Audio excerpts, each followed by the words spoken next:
राधे भक्तों, आज की वीडियो में हम जानेंगे कि होली पूजन के लिए जो थाली हम लेकर जाते हैं उस थाली में हमें क्या क्या सामग्री लेकर जाना चाहिए।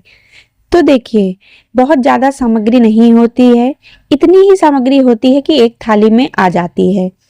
तो चलिए बिना देरी किए हुए जानते हैं कि हमें कौन कौन सी सामग्री लेके जानी है और पहले से ही सारी सामग्री आप एक थाली में एकत्रित करके रख लें ताकि पूजा करते समय आपको कोई भी हड़बड़ाहट ना हो और जल्दबाजी में आप कोई चीज भूल ना जाएं।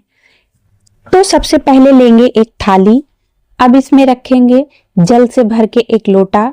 जल से भरा हुआ लोटा आप अपने अकॉर्डिंग रख लें, ना बहुत छोटा रहे ना बहुत बड़ा रहे। अब इसमें रखेंगे थोड़े से फूल, थोड़े से अक्षत, हल्दी। अगर गांठ वाली हल्दी है तो आप वो भी रख सकते हैं और अगर नहीं है तो आप पिसी हल्दी भी इस्तेमाल कर सकते हैं। थोड़ा सा गुलाल भगवान को चढ़ाने के लिए, तिलक करने के लिए, भोग के लिए गुड़ या बताशे जो भी आप रखना चाहें। उसके बाद जौ की बालियां हो या गेहूं की बालियां हो या चने की बालियां हो, इनमें से जो भी आपको मिले वो 5 या 7 आप ले लीजिए, इस थाली में रख लीजिए। और फिर अब लेंगे कच्चा सूत परिक्रमा करने के लिए। कच्चा सूत अगर आपको नहीं मिलता है तो उसकी जगह पे आप कलावा भी ले सकते हैं।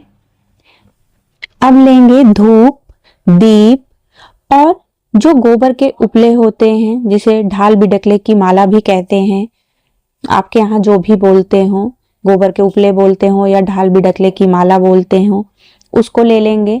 कुछ लोग इसे घर पे बनाते हैं और कुछ लोग इसे मार्केट से भी खरीद लेते हैं क्योंकि ये मार्केट में भी ये माला मिल जाती है आसानी से, तो आप उसको ले लीजिए।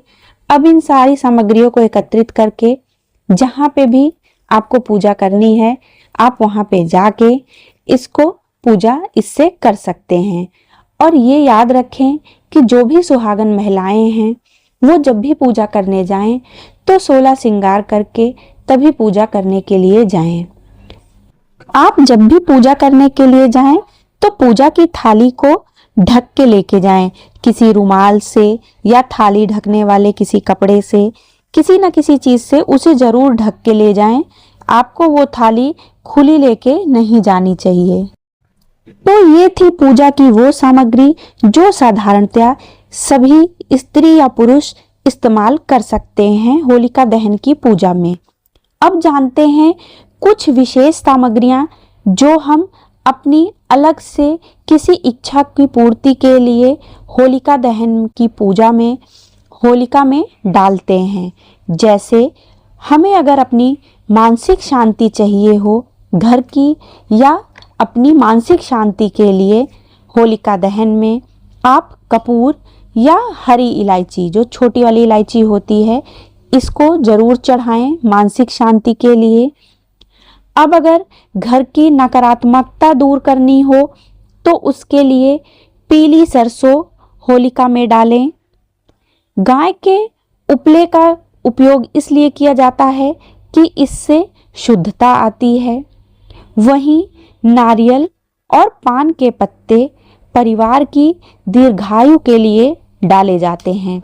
नारियल, जो पानी वाला नारियल होता है, उसको भी आप होलिका में डाल सकते हैं, या जो पान के पत्ते होते हैं उन्हें भी आप डाल सकते हैं परिवार की दीर्घायु के लिए।